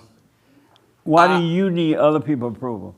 anyone else's approval. I mean, you need other people's approval. No, why do you need it? Why do I need it to? No, why do you need it? To exist peacefully in this life. But you don't have peace when they approve you.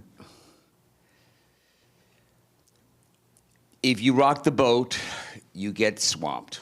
And But if I don't intend to rock the boat. No way. But no if way. you didn't need other people's approval, you would never. There's no boat to rock.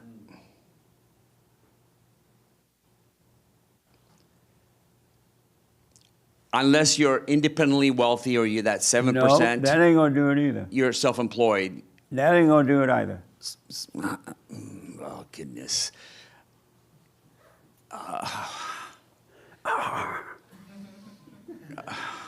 You're getting Alex stumped here. Wait.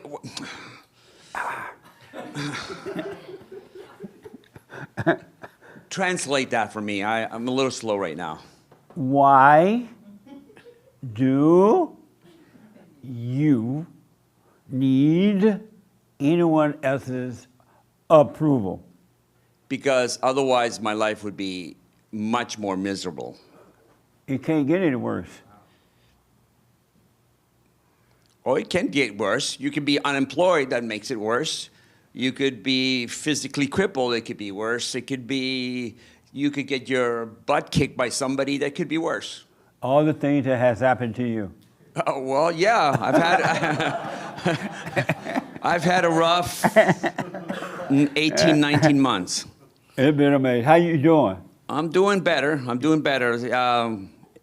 You stop feeling like a victim? That August 4th Sunday seminar changed me and my brother's lives, Right. Especially me. My brother still got some issues, whatever. Like, he visited me just recently with his 2 kids, which is first time the 14-year-olds have been here in Los Angeles. They loved it.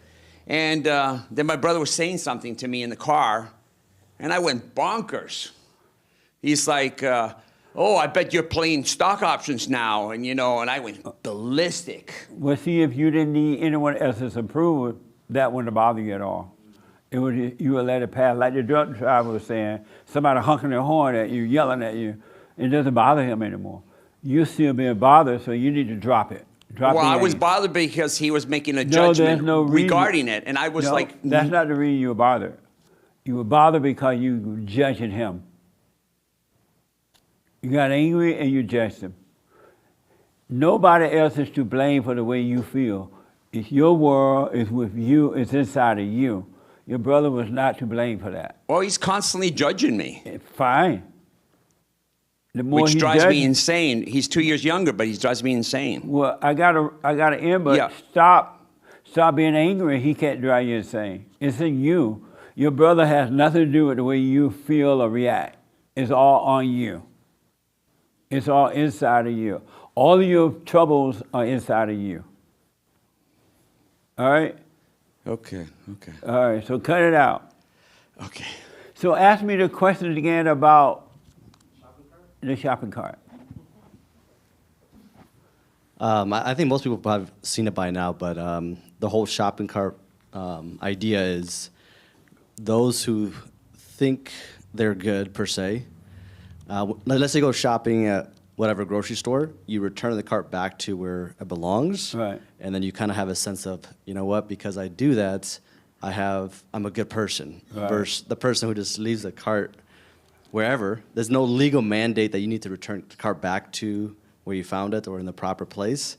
And I think if I saw the post that you posted saying you're a fool to return it back to the location, Yeah. but I think it's an open conversation, of course. What did I say when I tweet out about the shopping cart hate?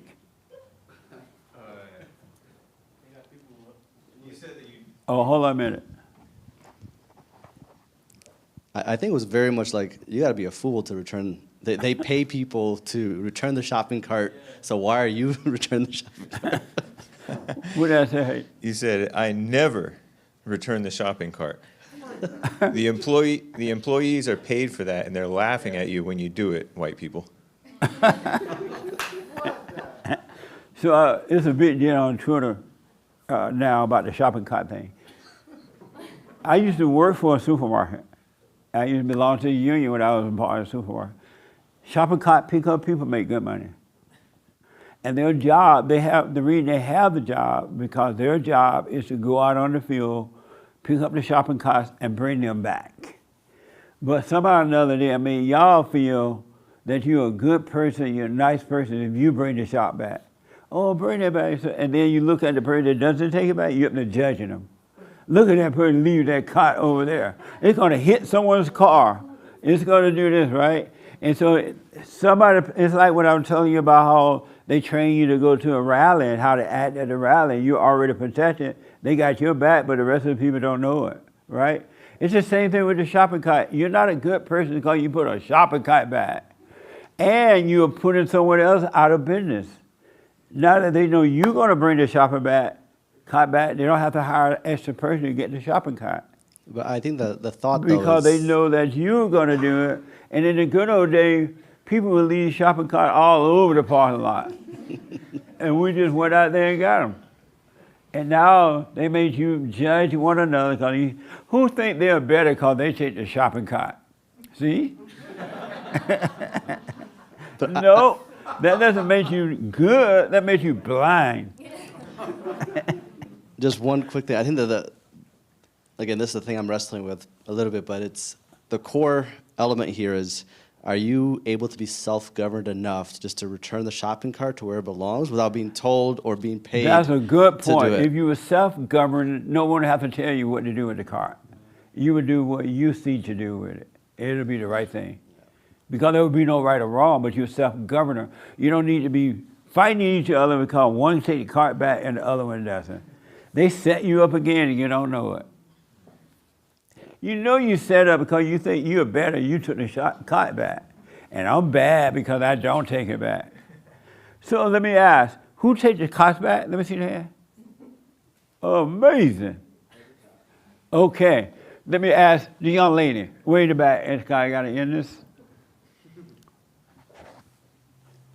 When you finish your meal, you take the cart back, right? Sometimes. You do take it back, right? Sometimes. Oh, I thought do. you raised your hand that you did. Yeah, I do. Sometimes. And Sometimes you I don't. Yeah, it really we don't doesn't need that matter. kind of person. We need those. Okay. It doesn't matter. Who take it back every time? Right here. When you take your when you eat at a restaurant, do you take the dishes back to the kitchen? No. You don't? Why not? Because that's not my job. It's part of the service. When you eat at a restaurant, you take your cart back, right? Yes, I do. When you eat at a restaurant, do you take the dishes back to the kitchen? No, I don't. And why not? Because that's not the in-dining culture. Yeah. Same thing with the cart. It's the same thing.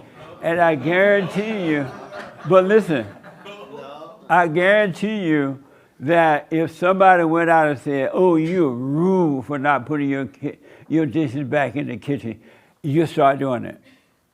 If they made it a big deal, I promise you, some of you with the shopping cart would take your dishes to the kitchen at the restaurant.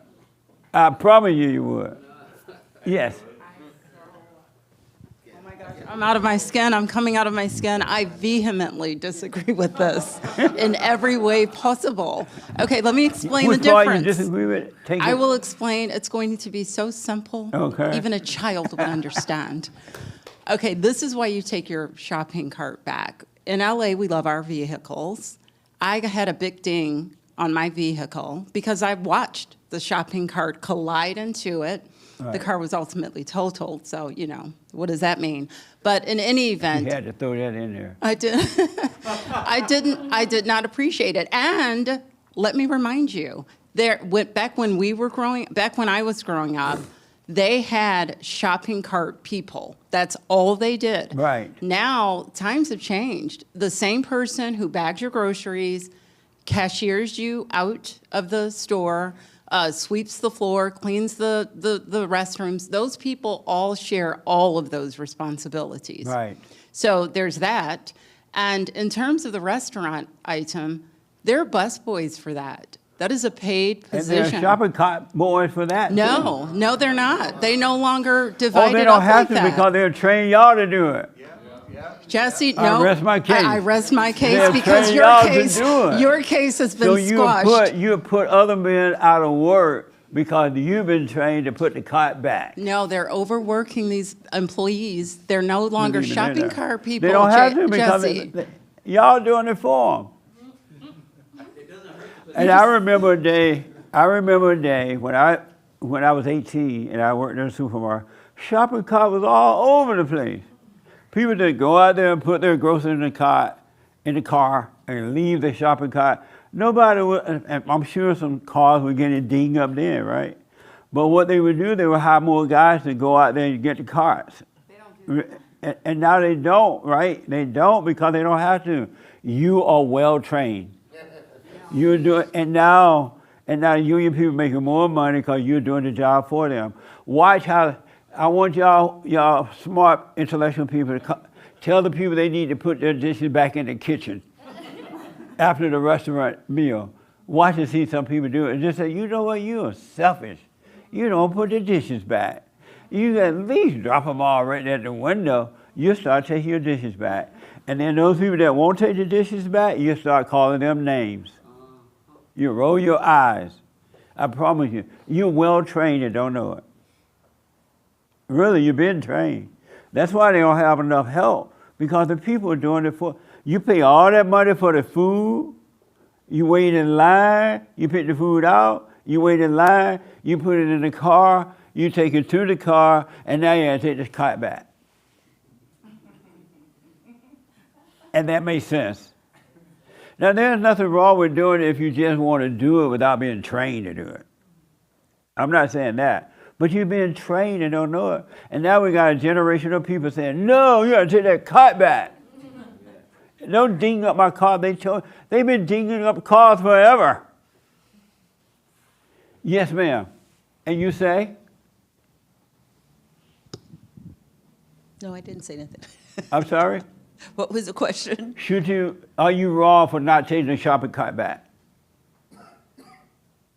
I take it back because of the dings. I don't like my car dinged Right. up, so I always take the But are you wrong if you didn't take it back? No. I rest my case. One saying crazy woman here. If I'm in a hurry, if I'm in a hurry, I'll just set it to where it's not going to roll, and then I take off. Right on. And I feel guilty that I. You messed that up. I told you one saying crazy woman. Yes. And just to add on that, those same grocery stores are uglier and dirtier and record profits like they've never been in any decade before. And every decade, they're just larger and owned by bigger corporations with bigger profits because you do all their work. Service had gotten bad. You're right about it. They're making them only work themselves to death, right? But still, you have been trained to take those costs back. It's not something you would just volunteer to do yourself. You've been trained to do it. I don't know it. Oh, yeah, I should have started this early, man. So right here, Francisco, and then here, we got to end it. Is it wrong for not taking the shopping cart back? Well, I take mine back because I've had my car dented before, and if I don't take it back, I get it on the curb so it just doesn't roll away. That's my. Amazing. Is it wrong for not taking it? No. See? No. When I go to the parking lot of a grocery store anyway, I make sure I park where my car won't get dinged. And still, I don't have to take the car back, right? I just park in a nice little place where don't. Yes? No, it's not wrong. Most of the time I take it in. But You it's take not yours wrong. in too? I do, but it's not wrong. I don't feel crazy Now about y'all it. know something wrong, the crowd. Didn't God say don't follow the crowd? Uh-huh. The crowd is always wrong. So something like this happened with McDonald's. They did the exact same thing with trash. And so they started putting trash cans out, and they noticed the parking lots were getting dirtier, messier, and overfilled. So what they did is they took the trash cans away. People took their trash with them. They saved money by not having those trash cans out there and having them cleaned and all that stuff. Amazing. So same topic. You're being trained and don't know it. And I'm not saying it's wrong or right at this point, but you're being trained. I worked at the market. I know how the market thing go. They'll make the unions and thing are making buku money off of you while you're taking the car. They're making you pay the moment you walk in that door and the moment you get back into your car. You're doing somebody else's job. Yes, Nick, last word. Part of the reason why I even do it is because in my mind, that's how it was. That's how it always was, and that and that in a more decent America, that's where it comes from. But hearing that parking lots were full of shopping carts, the way you're describing, is incredible information. to I hear. can see them now, all over the lot. And right, but it was a job for other people. The shopping cart guy made good money when they used to. I don't know what they do to them now. Yeah. And she stacks her plates at the restaurant. So what now? I'm telling on her. What do you say? She stacks her plates at restaurants. You do? You take them back to the kitchen? If they want me to. She's so holy. No, well, the thing You're is, a good woman. it would give me a chance to see what the kitchen is like. It'd be for me too. So what now? It'd give me a chance to see what the kitchen is like. It'd be for me too. See? You're a good woman. Not true. Everybody should take their plates back to the kitchen when you eat. Really, you're no good if you're not doing that. It sounds fun, to be honest. See, it's fun. Go and order your meal, pay the bill, and take the dishes back to the kitchen. They'll get to that after a while. They will. That'll be next.